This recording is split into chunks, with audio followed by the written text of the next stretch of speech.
Good evening, everybody. Welcome back to PSGL. George Morgan here, your commentator, alongside me, TK, who is going to be rounding off the season with me. Down the inside, absolutely impossible scene. This is for the win between these two. I'm on the edge of my seat. He needs to get it done now. Blakey will dive to the inside. We were robust. We got our elbows out. Ronar takes the lead. Because here comes Alfie Butcher. Can't really complain with that one. It's not going to be easy. The pressure is on, of course. Yarda Watmere is your champion.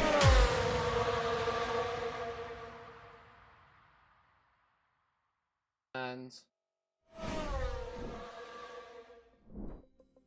ladies and gentlemen, welcome along to a brand new era of PSGL and a brand new era of Formula 1 gaming as well. We've got our first ever DLC. We are racing tonight for the first time. Of course, we've seen the social race earlier on. This is our second and final social race stream of the evening. My name is Joseph Black, and alongside me today will be Logan for today's stream. Now, Logan, of course, you've come from the PlayStation side over to PC. I mean, how are you looking forward to your first race? Pretty excited, especially with the new DLC that's being downloaded. You can get it for, I believe it is £21 on Steam. Well, 10% off, like I did with EA Play. You can get F125, the base game, for free. But you have to pay the extra £19 for the 2026 DLC, even if you do have F125 on EA Play. But it is a great discount to have if you got EA Play, only $5.99 a month. And we're here with the first social race, which is at the Circuit de Spa-Francorchamps, which is, of course, one of the staples of the Formula 1 calendar. We are just loading up into the session right now.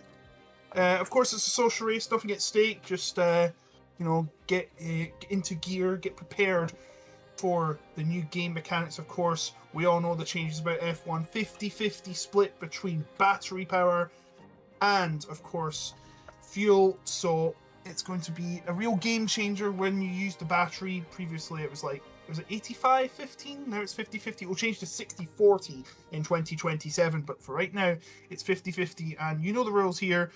If 18 minutes of qualifying, set the fastest lap possible to determine the grid.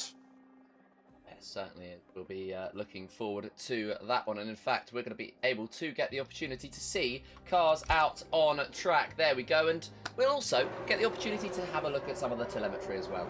Just because, you know, they're just working out how the game works, how the system works. So we're just going to have a look at that. I've seen Nathan do it, so I'll make sure to do it as well. But we're going to head in to the race session. It's going to be very exciting to watch how these drivers do. And there we go, ladies and gentlemen. We are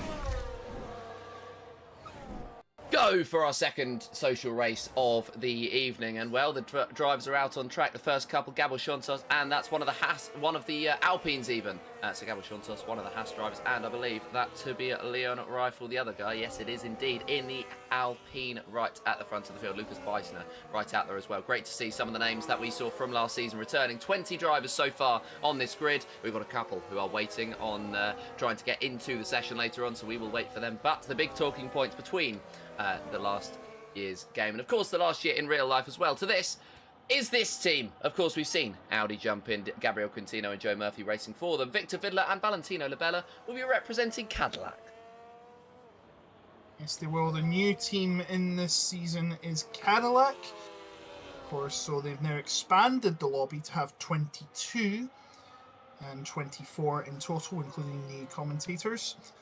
Unfortunately, we've only got 20 tonight, so we won't see the chaos of 22 cars racing around the track, but we will still have some great action sheets tonight, I am sure.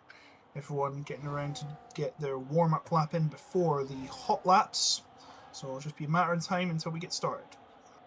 Yeah, at the moment we currently have Diego Ferrer trying to get into the session. If he's not able to get in, then unfortunately he will have to miss out on our first social race of the year. And well, you can see a couple of the drivers starting on their laps. Let's watch on with Joe Murphy as he heads through the first couple of corners in the first sector on this iconic Spa-Francorchamps circuit. And this is the most iconic part of the Spa-Francorchamps circuit. It's the first sector, and you head up towards two of the most iconic corners in racing in general. That will be Eau Rouge and Radion. Then you come down towards the Kemmel Straight trying to use the battery. He's going to drain that battery completely. He's still got that mode to deploy as well. Then he'll head down towards the next braking zone, the chicane through here, and you can see he's lifting at the end of that straight, and Joe Murphy just trying to fly his way through and see what he can do with the first lap in the Audi car, taking a lot of the curbing on the exit of the corner and then braking down once again, lifting to go in. I think that's going to be the meta on this year's game, braking. And, well, lifting before you brake even will be the meta, I think, so far. That is what the drivers have discovered. But Joe Murphy through the first couple of sectors, and he looks to be pretty set. Might be a little bit wide late into the corner there, but he's managed to make his way through pretty nice and cleanly. He's coming through to the second half of the lap. So everyone starting their laps. As you can see, coming around towards the second half. And the third and final sector, and that brand new Audi car used to be Kick Sauber, of course, but now is forever going to be Audi until they change their mind again, probably go back to Sauber like they did with BMW and Alfa Romeo. I'm sure it's going to be a much longer lasting team though, because they have invested so much into their program. But here's Joe Murphy into the final bus stop, which was introduced in 2007, and then putting straight mode on as he crosses the line. A 1:44.381 is the time to beat, and Gabriel Santos immediately knocks it off with a time of 1/6 of a second faster. And then Lucas Beisner is unable to get a time faster. Luca Rapassa, a former champion here in PC, gets second on the board, 37 pounds. That's in the McLaren. Yeah, he certainly does. He's up to the front row of the field. He's going to be about 400ths off the back of Gabriel Santos, and heading through the final corner is Daniele Parodi, who we will see racing and representing for DMT this year. He, Quintino and Leonardo Tonelato all racing for that team. And then there's another really exciting development in the world of community esports, and that will be TC. This is Thibaut Courtois' esports team, and Victor Vidler giving it a go for the outfit. And, well, we'll see what he can do. In fact, I'm not sure whether that is actually the team, but there is still Thibaut Courtois' esports team, and there's been a couple of drivers announced for them so far. And in fact, Victor Vidler up to the front row of the field, one of the biggest characters in sim racing, and he's going to give it a go right up the very top. 44.250, just 2,000 ahead of Luca Rapassa.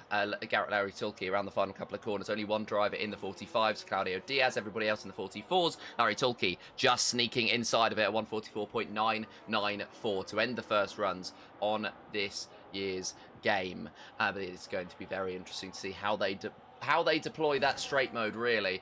And well, it'll be interesting to see how they balance it with the ERS management as well. I think a lot of the ERS management is going to have to be, they use it on the exit of corners, and a lot of it is going to be just about trying to maintain a consistent level of that deployment around the lap.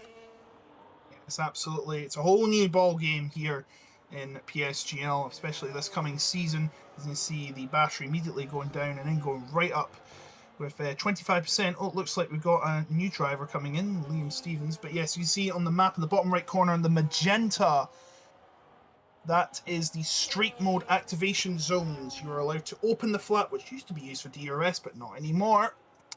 It's now for straight mode. And the other mode is the regular mode. It's the corner mode. That's when the flap is down. Of course, none of that in Monaco in the real world this year.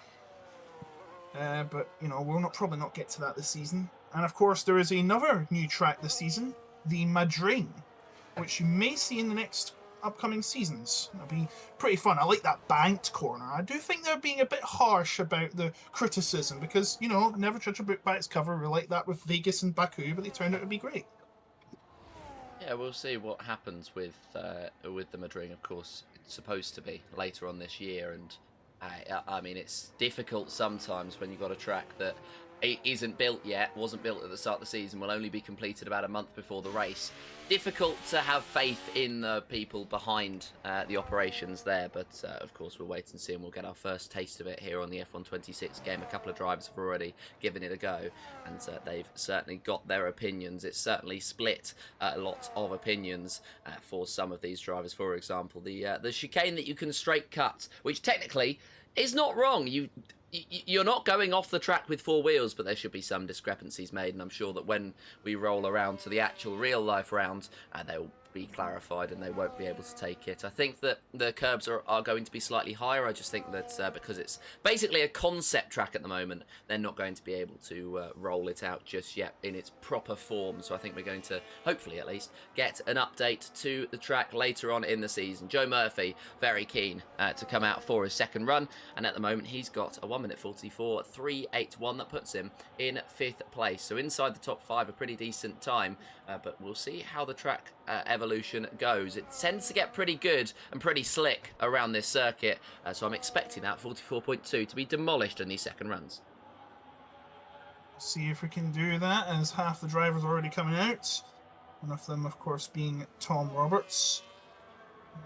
Of course, Tom has pretty much a lot of history with PSGL. He did win one race last season in the Netherlands. But yeah, he has been here definitely at least since F1 2020, which is when I started playing the F1 games again. You can see that Mercedes, which has been so dominant in the real world, hoping to dominate in this division, but of course, different ball game when all the cars are equal. I do believe the first car is not Gabriel Santos. I believe it is. Is it Ton? No, it's not. There's a lot of red now, isn't there? There used to be a lot of blue. Now it's all change, of course. Find it. Yes, it's Joe Murphy coming out to start his first lap, as well as Casper Flack. Casper Flack, of course, has been pretty competitive. And last season, he won a race in the F3 division, and starting his lap down Spa. He's hoping to get to the top tier, of course, but F1 hasn't been in action since last year? Yeah, I mean, well, we've seen a couple of rounds away from, or a couple of seasons away from the F1 Championship, and of course it was ending up going to be season 40 where we raced around there. So season 41 and 42 we had moments off. Just touching on that Tom Roberts victory, I was there in the commentary box alongside Omi Zaidi for that round, and it was a sensational race. I think the gap between the top two ended up being 0.052. I think Elio Tomasetto won on track, but a penalty that he picked up earlier in the race saw Tom Roberts with his first victory, and he was the 50th victor, I believe it was, in F2. So it was a great story for Tom Roberts, and a sensational victory, and sensational style as well. So he'll be hoping for more moments like that on the new DLC. This new DLC may change the grid up, especially in the F1, which hasn't seen action in a couple of seasons. But we will give you details on when that will come out, but I'm sure it's going to be a while yet. Drivers have already finished cooling down after a hectic esports season, especially how it ended. It was controversial, but I do believe the right driver won it. Yeah, it was.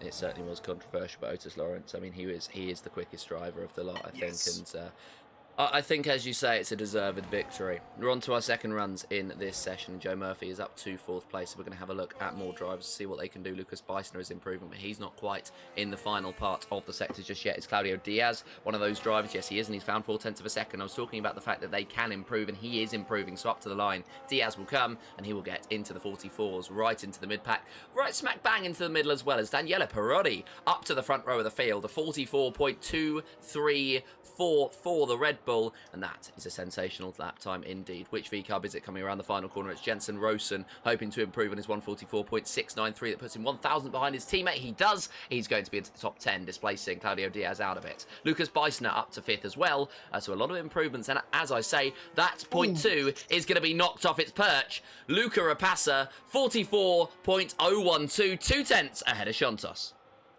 That's why he is a champion. 2 temps off the field. He sent the benchmark really high. Good luck to the other 19 drivers. You're probably going to need it. There's only 6 minutes left to go to set these times. Yeah, only 6 minutes left to go in this session, so they've got about one more run to go after these laps that are coming to an end right now. We're watching on with Gabor Shontos, who of course had that pole position straight away. He wasn't improving after the first 2 sectors. Sergio Sobrino's up to the front row with a 0.1. What can Gabor Shontos do around the final corner? He's 200ths off of the back of Sobrino. He was 8,000ths off his previous time. He's found 300ths. He's going to go ahead of Sobrino by exactly 300ths of a second, but still a decent gap to Rapassa, and I think one that Rapassa will be hoping will remain. And well, we've got drivers coming back into the pit lane. What can Casper Flash do? Is he coming into the lane, or is he pushing on this lap? The number 66 is going to dive into the pit lane, and that 144.663 puts him down in 17th place. It's a great start for the 2 Red Bulls, Sergio Sobrino and Daniele Perotti in 3rd and 4th. Victor Fiedler as well is going to be up in that top 5, and both the McLarens 1st and 6th. So a good start for them, and Audi in their first outing under that moniker, 8th and 9th as we head into the final laps. So we are heading into the final 5 minutes of the session. We are in the final 5 minutes of the session. Larry Toki is only just under 3/4 of a second down on Luca Rapassa. It just shows how close these drivers are making it. There's no second spared between any of these drivers. Wherever track it is, especially for a long track like Spa, which takes nearly 1 minute and 3/4 minutes of a second, it is ridiculous. It's an unbelievable track. It's one of my personal favourites. It's a shame to see that they don't seem to like it at FOM. Well, it's quite in a remote area, isn't it? It's really remote. It kind of like Austria is. And there's been a bit of an incident involving Gabor Santos and the Cadillac of Valentino Labella. Lovely name, that. But that's off the track, so it's off the in laps, so I don't think it'll be making much of a difference. We've got 4 minutes left in the session. Yes, we certainly do, and well, the drivers do seem to have. They do seem to have a bit of fun with their shenanigans, especially towards especially on their way in, on their in laps, knowing that there's no stakes at all going on. Daniele Perotti is out early in that Red Bull, and he'll be the first driver to set a time. He might even be going for 1 lap of warm-up, and then he's going to be going for 1 lap of push. We'll see what he can actually do later on in the session. He's certainly going very slowly at the start of this one, so he might be waiting for more drivers to catch up. He might have expected everybody else out early on, but with the way that nobody really knows what's going on this evening, where they're all trying to learn what each other is doing subtly, it's just going to be a learning experience for a lot of the drivers. They won't mind about the results too much, because we will see what they will be doing in terms of the actual racing action itself, and more drivers have followed him out of the pit lane. First up will be Jensen Rosen, as Tudor Pressacan already is on a push lap. He's found he's found a 1/10 of a second, even a 1/10 and a half, in fact. And this is a good start for the Veloce Academy man as he tries to close in on, well, anywhere apart from the back row of the grid. We've got almost everyone out on the track. Tudor Pressacan, the first to set a lap, coming out of No Name, which has been modified to include a motorcycle section. Seeing it, not a lot of runoff there. Pouon coming around there, and looks like Avagabadi has joined right at the end of the session. Don't know if he's going to have a chance to get in though. Maybe during the race, perhaps. but he won't have time to set a lap. I can tell you that right now. Oh no! And Tudor Pressicans went right into the back of that Red Bull of Daniel Parody. Looks like no damage done to Daniel, but that's the front wing gone off Tudor Pressican. And Giovanni Kennis with a 5-place grid penalty as well. There was contact for the FVR man. And what looks like the Williams is that Nelson Alves, or is that going to be his teammate? His teammate is actually not in the session, so it will be Nelson Alves, because of course we've got Liam Stevens who's joined later on, and he won't be setting a lap time. We've also got, as we say, we finally got the last driver into it, so hopefully we'll get our 22 cars out there on the circuit if connection permits. Parodi's now gone onto his lap. Tudor Pressicam won't be improving on his 144.693, unfortunately, and the Red Bull is going to hope to get up to that front row of the field. Let's hope for that, as that is Luca Rapassa starting his lap, trying to set the benchmark even higher. 17 hundredths of a second. That is crazy, especially for this. Luca Rapassa, though, is a champion. He has proven his worth so many times over the years. I'm going to try and solidify that as he comes out of Radeon, actually. Puts the straight mode on. The battery is on. Glides down the straight. And then the unfortunate super clipping and lifting and coasting just before he gets into the corner. I know it hurts, but that's the game now. It's the meta game, so have to make the best of use of it as you can. The cards that you are dealt. Come around no name now. Very nicely done. Get some of the battery deployed. The straight mode on. Into Pouon we come. Should be a little easier now with the new rules. Time is up, so this is going to be the final lap of the session. More lifting and coasting as he gets into the next sequence of corners. 60% of battery. The battery does not go anywhere, by the way. With all that power you're going to be using. Look at that. It immediately leaves us 25% in like 3 seconds. That is how much you have to manage the battery now. It's nearly at zero. Coming through Blanchimont. Now you know what it feels like to be an F1 driver in 2026. 280 kilometers per hour, not the fastest of speeds, heading into the bus stop. Bit slidey into the corner, but he's out of there. And it's going to be a time of 1:44.079. No improvement, but still a great lap. No one's had any faster than that. But can anyone break his current time? Gabber's not improving. Sergio is.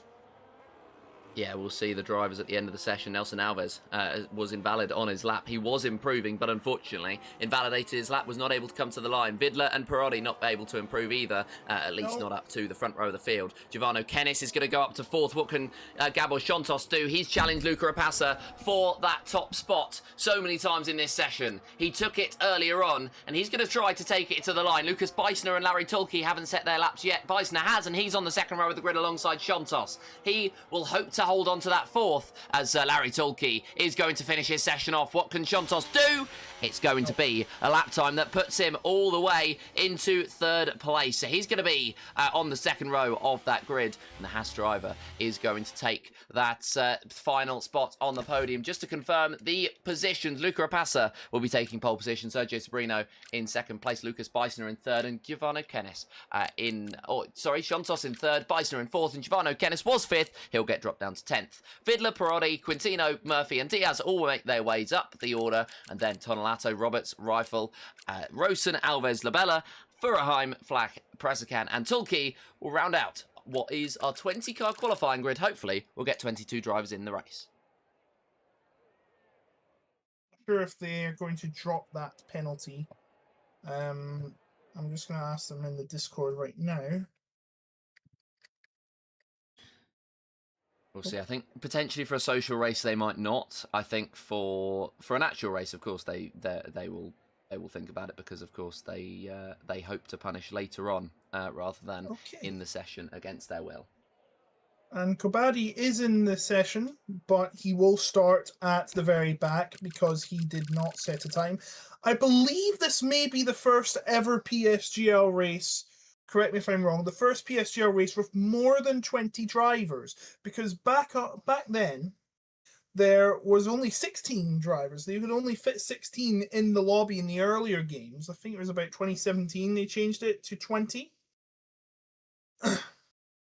Very potential. So, I couldn't tell you because I haven't been playing the F1 game as long as that. I mean, I have, but not online. I've been very much the offline stuff more is my kind of thing. But I know all about the racing, and we're going to get the racing underway here for the F1 26 DLC. The lights are on, the drivers are ready, and the action gets underway now. Luca Rapace is going to lead into the first corner. He's got a supreme launch ahead of Sergio Sobrino, who's going to be under pressure from Gabor Shontos. Huge launch to the inside of the first corner. That will be Gabriel Quintino giving it a go, and there's a little bit of argy-bargy, but not too much to speak about. Sergio Sobrino and Gabor Shontos still side by side for second place as they head up the hill for the first time this season, and it will be Sobrino ahead of Gabor Shontos in the end. Side by side, a little bit further back, Victor Vidler and Gabriel Quintino. Quintino's going to get ahead. Vidler's going to drop down behind Joe Murphy as well, and Claudio Diaz might make it a triple threat of moves further down as Sergio Sobrino tries to go for it. Can't quite make the move. The two Audis side by side, and it will be Joe Murphy to get ahead. Claudio Diaz and Victor Vidler still fighting away. Vidler on the outside. Is he going to get squeezed out? I think he may well just do, and that means that Diaz is going to take it. Vidler still tries to hook it around the outside, and that opens the door to Kennis to make his way back through, and the McLaren and the Cadillac are side by side as they exit towards the next braking zone. Slightly further back, Judah Pressacan dives massively to the outside line to try to get ahead of Nelson Alves. He can't quite do so, squeezed out, and now he's going to be in the fight with Valentino Labella instead, as Perotti is going to be fighting with Beisner. Great start to the season.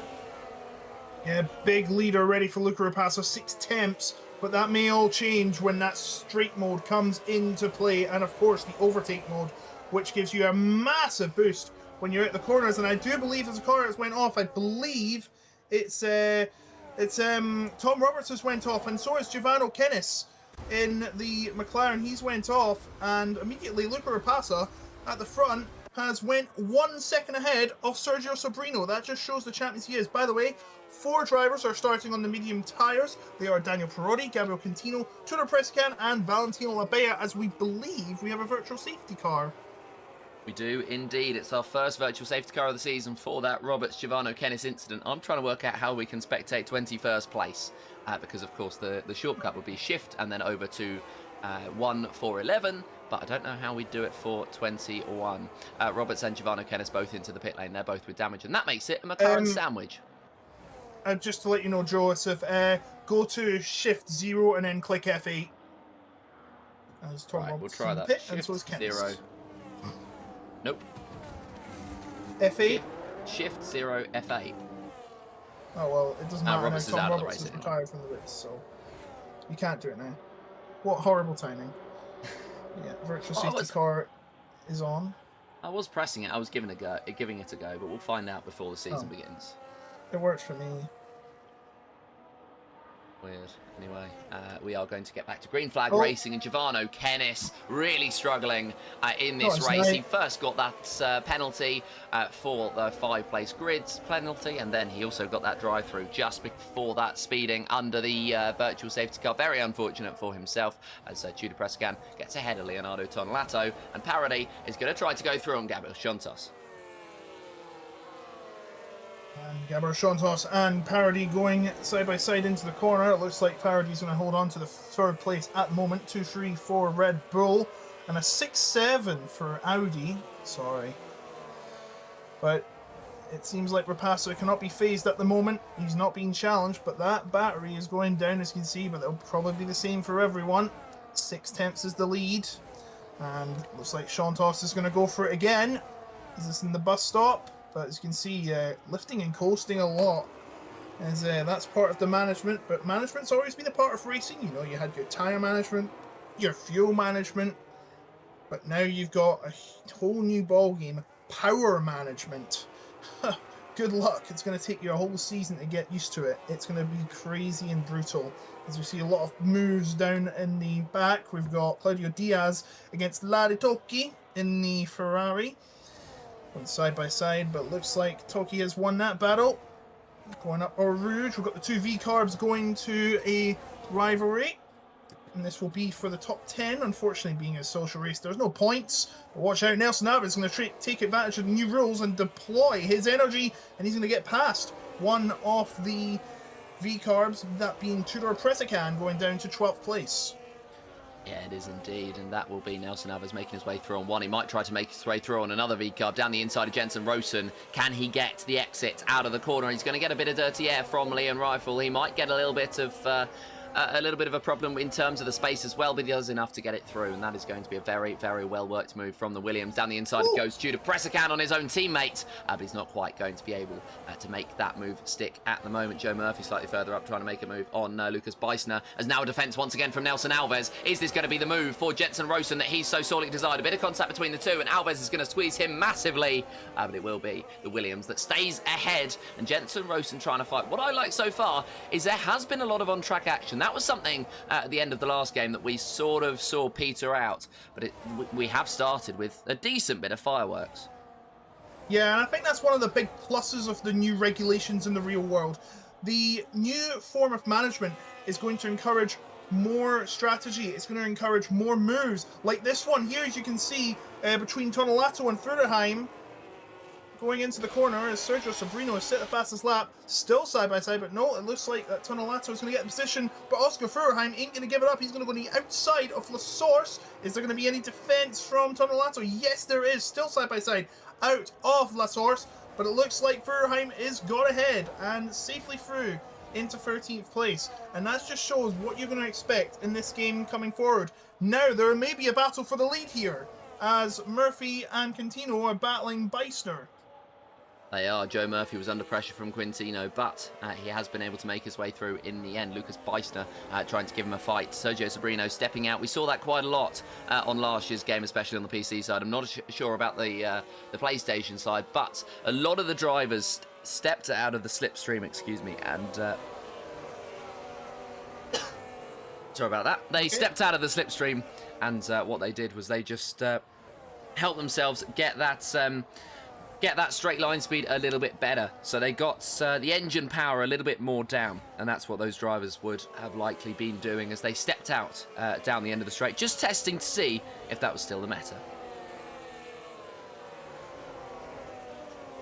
So Luca Passo still in the lead. He's been in the lead for all 4 laps amongst this chaos, and he seems to be in pretty comfortable shape in that McLaren. Although we will not talk about the real McLaren, especially the one Lando Norris in the practice session today. If you know, you know. Go back to the story of bad camera angles I'm getting. I'm just getting the onboard when the other choice is onboard for the TV angle. Not great. And a move involving the new car, the Cadillac. But it was an attempted doesn't seem move. like you can get through. Sorry? Yeah, it was an attempted move from Valentino Labella, but a decent bit of contact between himself, Furderheim, and Tonelato. We've seen the Haas drop back behind Tulki, and Furderheim now going for the move on Leon Rifle, trying to get it done, and he does so in the end. So Valentino Labella, just a bit of a hairy moment in the final chicane. Looks like the gap is closing at the top. Is there going to be a move from Sergio Sobrino? Both champions in their own right. But it doesn't seem like there's going to be any on-track action between them just yet. That's the problem when you have the leader right in front of you. They have all that clean air, but everyone behind him has that dirty air. Even with all these new regulations, it's still a problem. There's been a bit of a battle involving Casper Flack, Tonelato and Diaz. But to avoid the wooden spoon, is that nearly 3 wide into the next corner. Still going into no name, and this might end in trouble if they're not careful. And Claudio Diaz nearly getting caught up in it. Tonelato and Flack, and it looks like Flack has drifted off, and now Tonelato's trying to fight Diaz off and avoid the wooden spoon. Yeah, trying to fight him off at the moment. Of course, Kennis and Tom Roberts are retirements so far, and the Aston Martin just ahead is trying to hold on to the fact that he is not going to be in last place, but at the moment that is where he sits. The drivers on the medium compound attire, Daniele Parodi, Gabriel Quintino, Tudor Presican, Valentino Labella, they've all had a moment of pace drop over the last lap as well. As I say that, Judah Pressigan's going for a move on Victor Vidler here. He's going to go to the inside. Vidler's just going to stay ahead. Pressigan's going to try to slot him, but he can't quite do so. There's a late lunge from Larry Tulke. He sims himself far off the circuit. He comes back on. Contact between himself and Labella, and that means that Abe Gabadi's caught up in it. Just a huge lunge, and there goes an end plate. And that will severely impact his car's performance. Further up, I do believe we're going to have a battle involving the Audi of Joe Murphy. Say his name and he will appear. Oh wait, that's Hendry. I apologise. But Gabriel Santos is going to go to the inside of Daniel Parodi in the Red Bull. But I don't think... Oh no, he's still got it. He's got the inside of the next corner. This would be a great move. He pulls off and he gets it. But Daniel Parodi's gone down the order. He's lost a lot of momentum from that. And now Joe Murphy's going to take advantage. But it looks like he's not going to get it. Gabriel Santos in third now. Yeah, he didn't quite have the overspeed to make the move. Gabriel Santos managed to make up that defence pretty perfectly in the end. Just sensing that Joe Murphy didn't quite have enough left in the tank, daring him to go for the move. And Murphy went, yeah, nah, you're all right for now at least. And so decided to just sit back in. So Gabriel Santos didn't actually have to do much in defence. But the fact that he didn't do much in defence meant that it was a very good defence in the end, if that makes any sense at all. Victor Vidler getting ahead of Judah Pressigan. Pressigan now alongside his teammate once again. There's been lots of infighting between the two V-Cubs. Of course, not official teammates. They've just been assigned to the same team, so it's going to make them a little bit nervous when they come to the pit stop phase, as I'm sure that's why they've gone for the split strategy. Lucas Beisner was looking all over the back of Gabriel Quintino. We've got one Brazilian Gabriel in the car to another. We're going to go from Bortoleto to Quintino. And Quintino at the moment holding on ahead of Beisner as Pressigan gets ahead of Vidler. These three have been fighting very hard, and I'd imagine that at some point soon, Pressigan's going to go, this is actually hindering me more than it's benefiting me. I'm just going to let you go, and, well, that's going to help him because he's got those medium compounder tyres on, so that just aids him in making that decision as Joe Murphy ahead of Santos. Yep, as well as Parody getting ahead of Beisner for 5th place. As they come out of, that's Radion actually, there I said it, you can cheer as much as you want. Lucas Beisner looking for blood. This is on Parody and Santos. It looks like he will not be able to make a move. Joe Murphy leading this little train. Luca Rapasso still leading the race. It's been untouched for 6 laps in a row. As we got a big 4-way battle happening for what I believe is 14th place. Tonelato leading that train, and Diaz and Flack going for moves in Lecombe. It looks like that Claudio Diaz will not be able to get past the Ferrari of Clasper Flack. But the gap is starting to close up again, but is Sobrino finally going to get the move? It's probably going to take a while to see if he can even make a move. 3.4 attempts now, the gap, and Luca Rapasso didn't start to pull away again. You see they've charged up their batteries and it's immediately getting deployed. Sobrino in the blue, well, the blue battery, because he has the overtake mode on. Luca Rapasso does not, because he is ahead.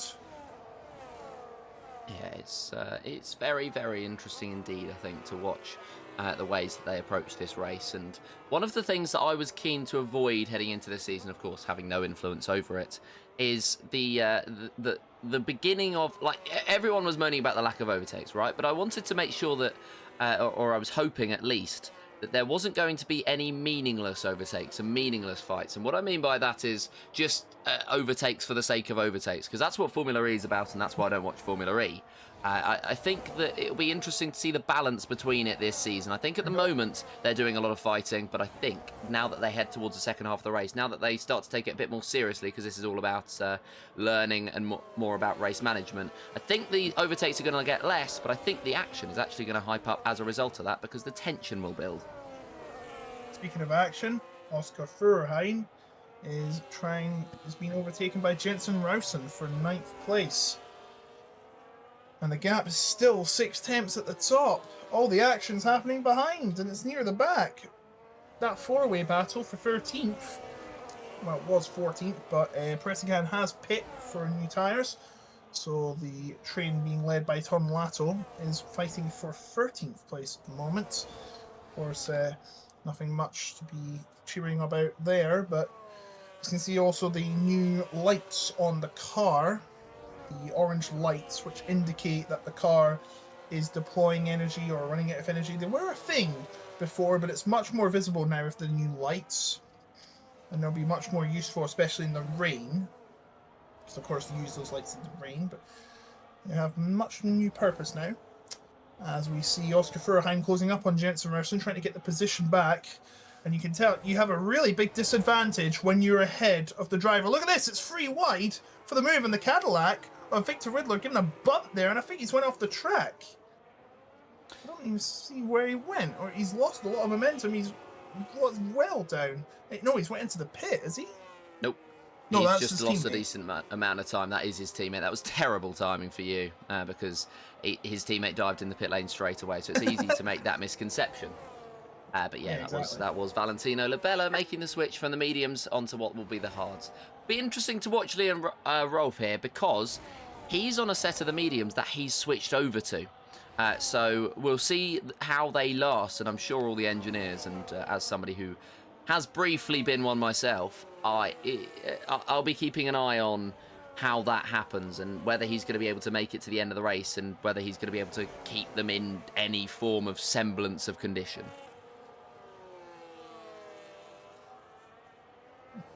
So that train, and well, it would be 12th now because Labella's pit is still fighting on for position. It would be great action to watch. And the man that's going to be having problems is Leonardo, who obviously will have no extra deploy boost because, of course, he's ahead. Kind of like when you had DRS back then.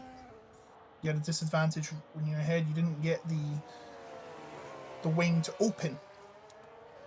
Of course, now it's the power. You get less power. You know, I always say, give me more power. But you won't get more power because you're the driver ahead. And we may have a move for the lead here. It is in the bus stop. Sabrino closing up, but it doesn't look like he's going to get it. And this is going to bring Joe Murphy into play as well in the Audi. Could Audi get a first win, even though it's an exhibition on PSGL? You never know. We've got a lot of drivers pitting. Parody leading a field of Contino.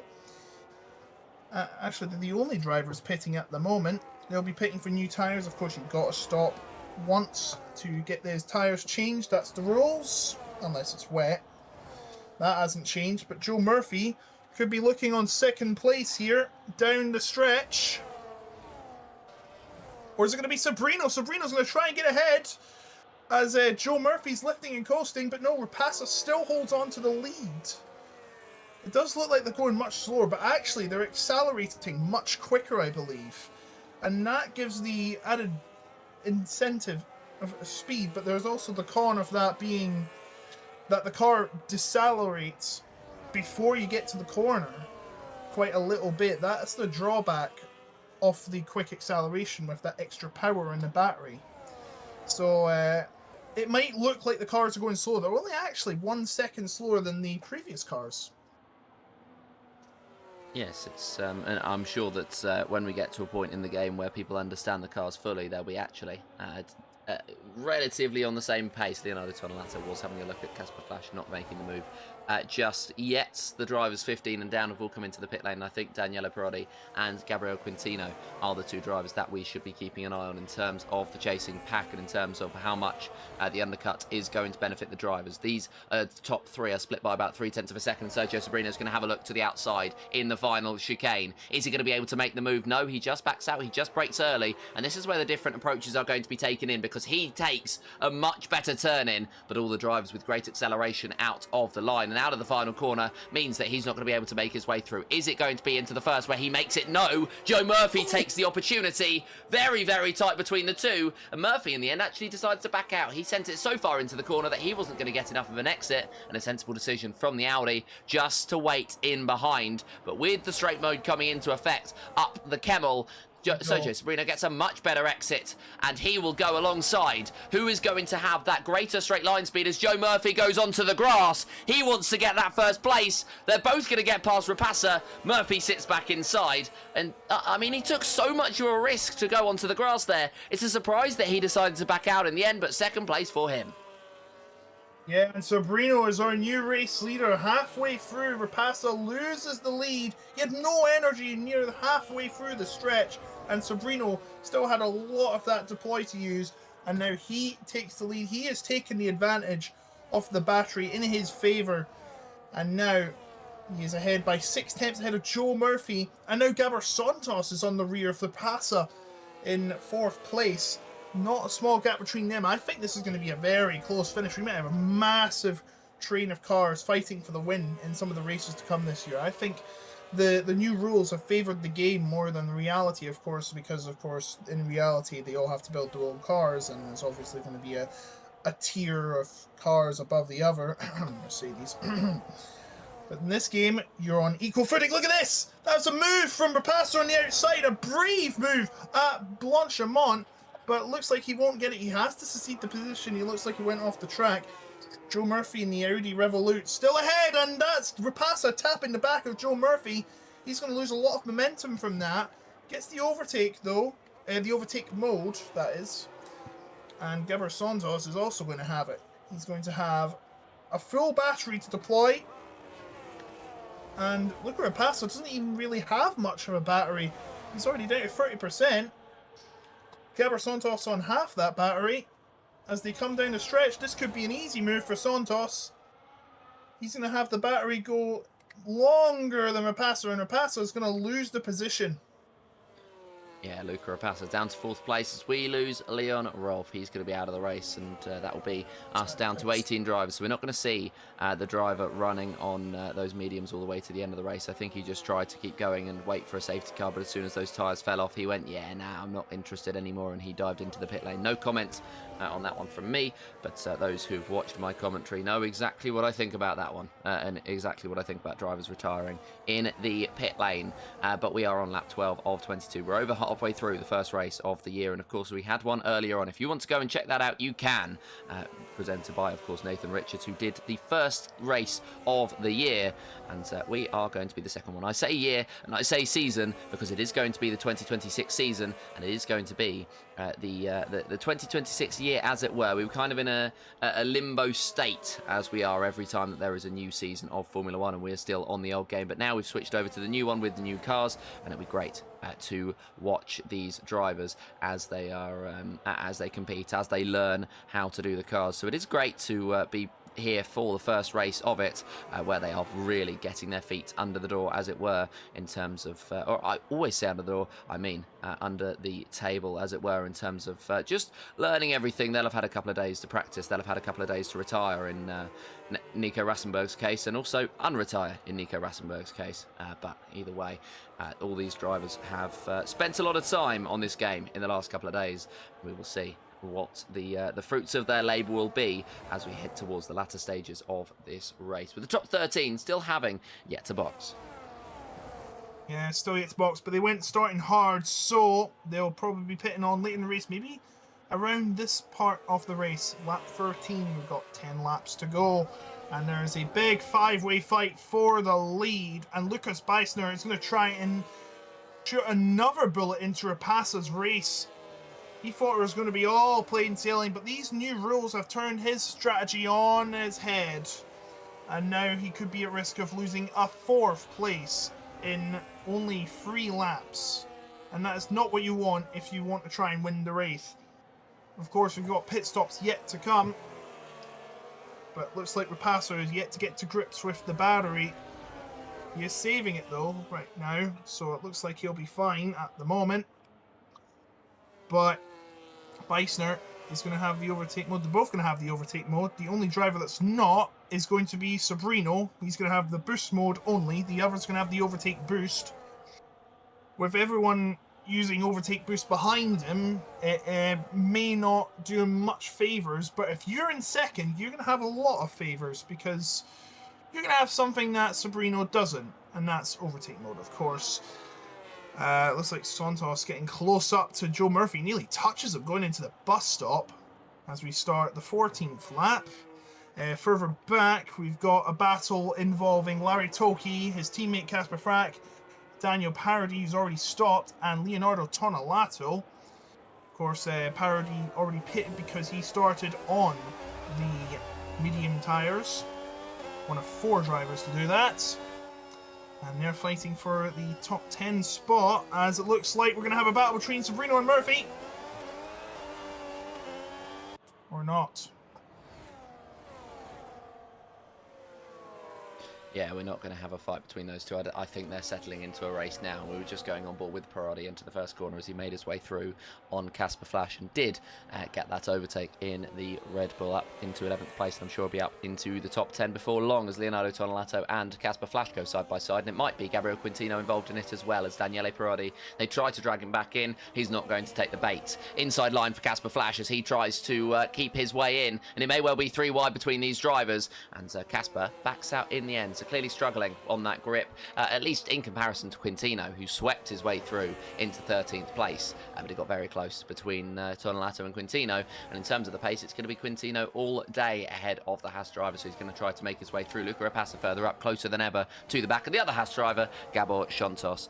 He was about a 10th and a half back as Quintino does make his way through in the end on Tonelato. He was about a 10th and a half back.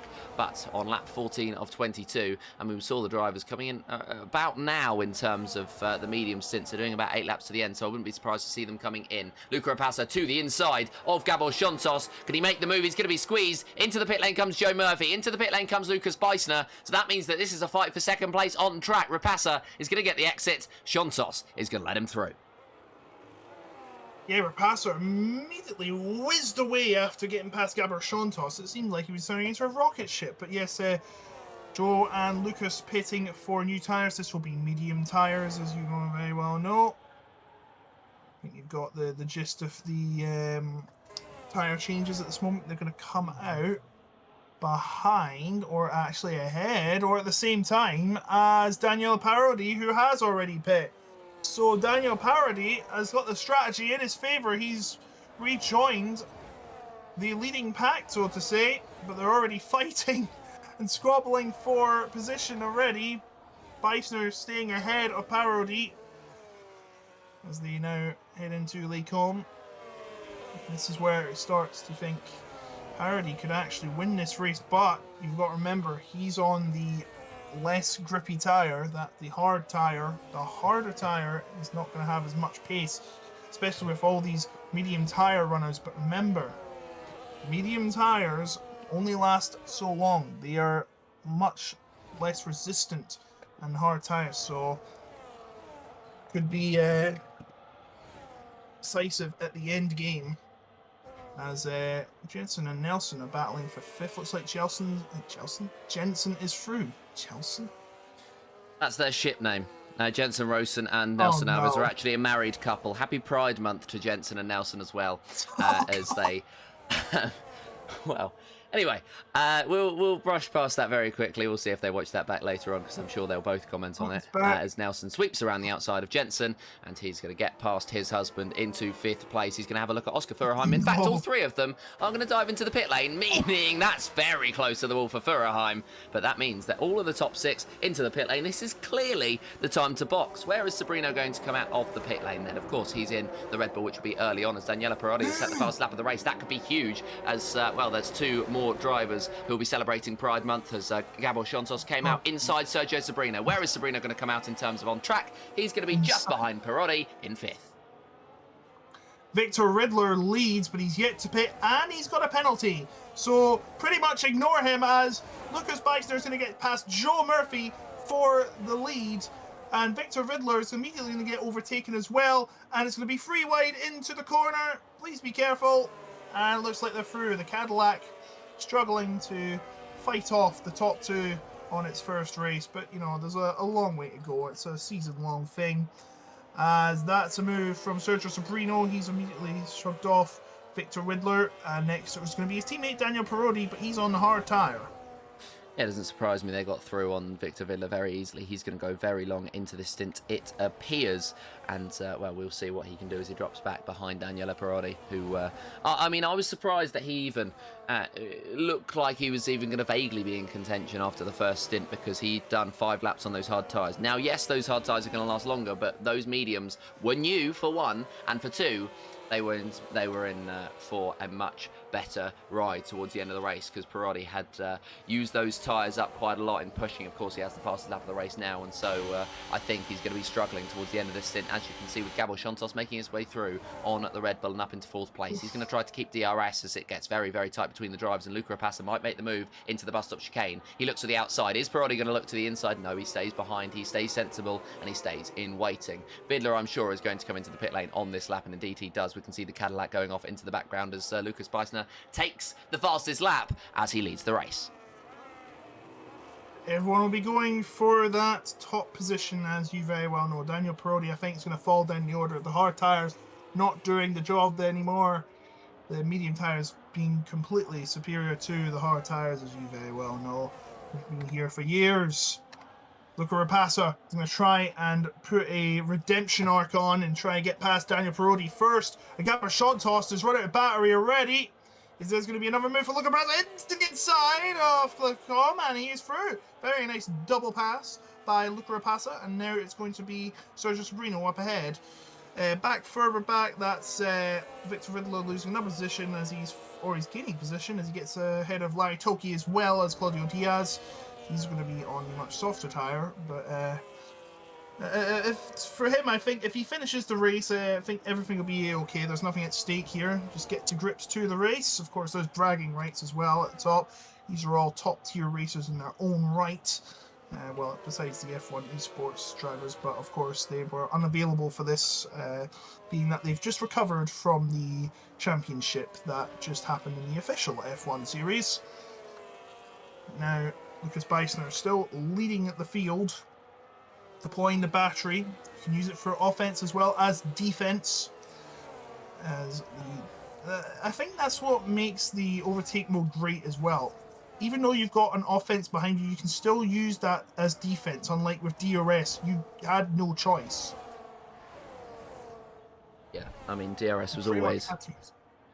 Yeah, as you say, DRS was always going to be the attacking. The nature of it was that you wait in behind and you sit with the DRS, but of course you could only use it as defensive if you are going to be in behind another driver and in front of somebody. So if you're in the middle, if you're in that really uncomfortable position, the yellow flag's out as Casper Flash is out of the race. He's retired in the pit lane. He's decided he doesn't want to go on anymore, and no comment on that one. Gabor Shontos through on Daniele Perotti. He's up into 5th place, and Sergio Sobrino might make his way through on Joe Murphy. He might make his way through on Lucas Beissner. They're 3 wide. Who's going to be able to come out on top? Beissner backs out. Contact between Sobrino and Murphy, and that was incredibly tight. But in the end, all's fair in love and war. All's fair here in Spa, and Sergio Sobrino takes the lead of the race. It's not quite done yet, though. Murphy has a look to the outside. They're 2 by 2. Little bit of jumping between the top 4 drivers, but that will be Sobrino's through. Rapassa gets through on Beissner, and the Alpine jumps from 1st down to 4th.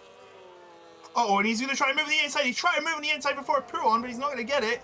And Joe Murphy's going to stay ahead, but there's now not going to be side by side heading into the next set of corners. Is Luca Rapassa going to try and make a move? No, he's not. Sergio Sobrino back into the lead. What was that? What's what? I heard a noise, but I think I don't know where it was from. But Sergio Sobrino now in the lead. Looks like Rapassa's going to try and get into 2nd here. Yeah, Luca's going to have a look to get into 2nd. He's going to try to go all the way around Joe Murphy, who sweeps across the try and cover him off. He can't quite do so. Rapassa's through. Shontos and Beissner in the background. This is sensational racing. Through goes Shontos. Beissner has to sit back, and Rapassa and Murphy now giving it a go to fight. Lap 19 of this race. It's a 6-way fight for the win.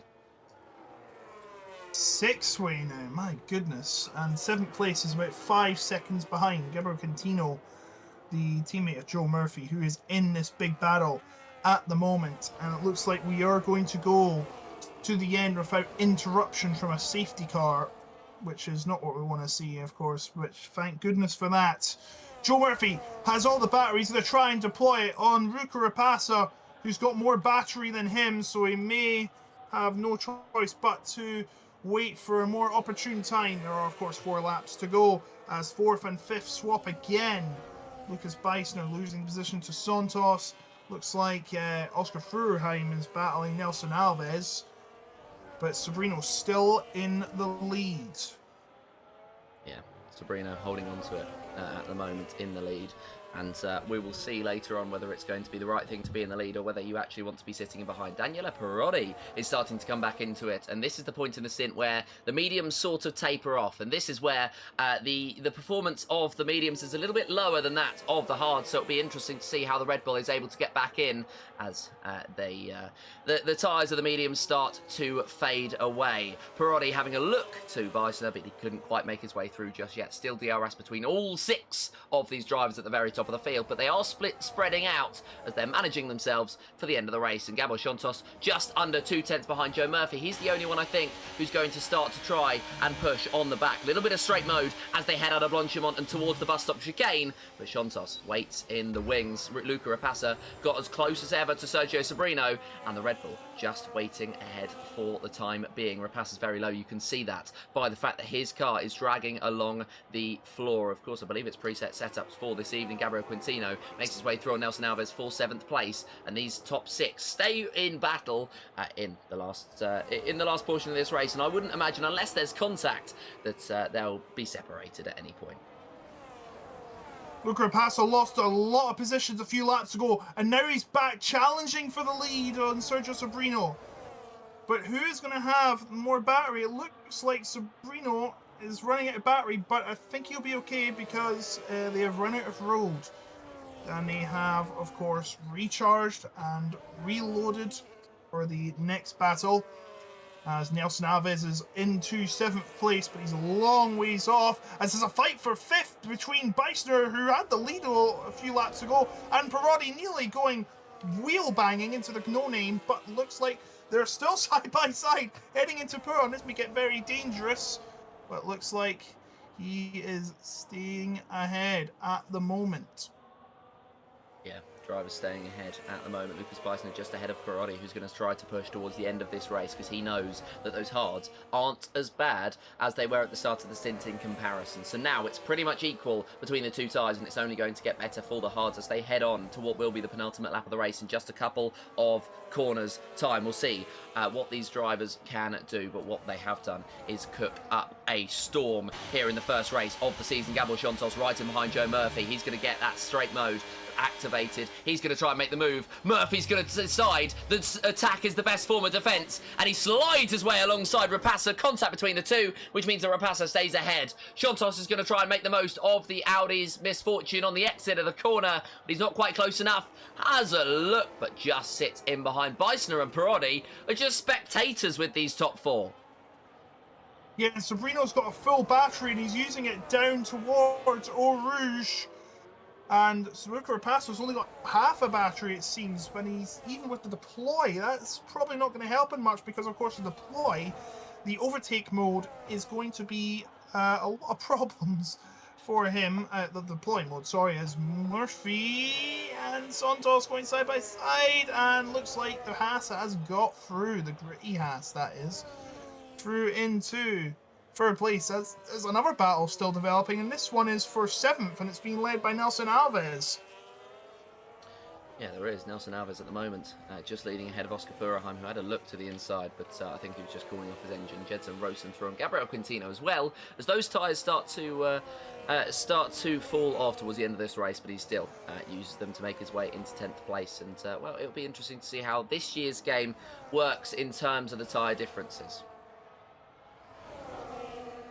Harvesting a lot of battery, Sobrino, and he's going to have to use that to defend from Luca Rapassa, who is bidding for victory in this social race. You see he's got the overtake boost mode on there, and Sergio deploying to defend. Or as I'm just going to call it, defense mode, but this isn't Yu-Gi-Oh! Final lap is about to begin, and Sergio Sobrino leads it, but look at Luca Rapassa, he's closing right up. And he's preparing to deploy all the battery he's got left against Sergio Sobrino. As now the overtake mode is on. And the final lap begins. And looks like Daniel Parody is fighting with Lucas Beisner for 5th place. But he can't get a seam to do it. So here we go. The final frontier. Yeah, the final lap of this race, and Sergio Sabrino leads Luca Rapassa onto the Kemmel Straight. This will be, I think, the straight that decides this race. We've got lots of straight mode zones to go, but this is the most crucial one. This is the longest one as they head up out of Radion, and Rapassa will pull alongside as they head into the next braking zone. He sweeps through, and Sabrino's not got much to fight with. Gabor Shontos is going to be over a second behind in the background, so it's a two-way fight for the lead of this race. What can Sergio Sabrino do? Not much in retaliation on the back of Luca Rapassa. You've got the two teammates fighting it out at the bottom of the points, Judah Pressakan and Jensen Rosen, but we'll keep our focus on the top two drivers. Gabor Shontos 8/10 back, but he's going to be able to remain in that area of fighting, and if he has enough attack mode in him, if he has enough ERS in him, he'll be able to fight it back with these top two within about 0.2 of a second now, so he has really closed in to the back of the McLaren and the Red Bull, and we'll see whether the Haas driver's got anything to fight with yet. One sector to go then, and Luca Rapassa will lead the way onto it. Sergio Sabrino is about 5/10 back. That might be insurmountable with only one straight mode zone to go, and I think Luca Rapassa, with that move down the Kemmel Straight, did decide the fate. The first social race of this season has promised for the rest of this season, and it will be a move into the final corner for Sabrino. If he goes for it, Rapassa goes for the defence. They're both going to be so tight to the apex. Who's going to come out on top? Neither of them. They're going to get a photo finish here in this social race, and it will be Rapassa. It will be Shontos stealing it off of Sabrino at the line. Joe Murphy in fourth. What an unbelievable finish to that one. Beissner and Parody finishing just behind and almost four wide for 7th place as well. I said that that's what we wanted, and that is exactly what we got as Larry Tulke spins out of the final corner. Well, prepare yourselves, folks. You're going to have this for at least another 11 months. That was chaos. Luca Rapassa. They say it's not how you start, it's how you finish. Well, Rapassa started first, and he finished first. And then he is showing why he is a former champion and is going to head in as one of the favourites in season 43 on this F1 25 2026 season edition. Oh, what a name. We might have to work on the name a little bit, but what we do know is F1 26. There you go. That's a little bit better. But yeah, I mean, it was a sensational performance all over from the top. Pretty much the top 6 drivers, as we'll go through. Luca Rapassa taking the victory, Gabor Shontos in second, Sergio Sabrino in third. The top 3 in qualifying, finishing the top 3 in the race. Joe Murphy in 4th from 8th, and then Lucas Beissner, Daniele Parodi in fair play, Oscar Furerheim and Judah Pressakan from 17th and 19th respectively to 7th and 8th. Nelson Alves and Jensen Rosen round out the top 10, and then Quintino, Labella, Tonelato, Vidler, Tulke, and then Ave Gabadi rounding out the classified finishers. Diaz, Flash, Rifle, Ketnis and Roberts rounding out those who didn't.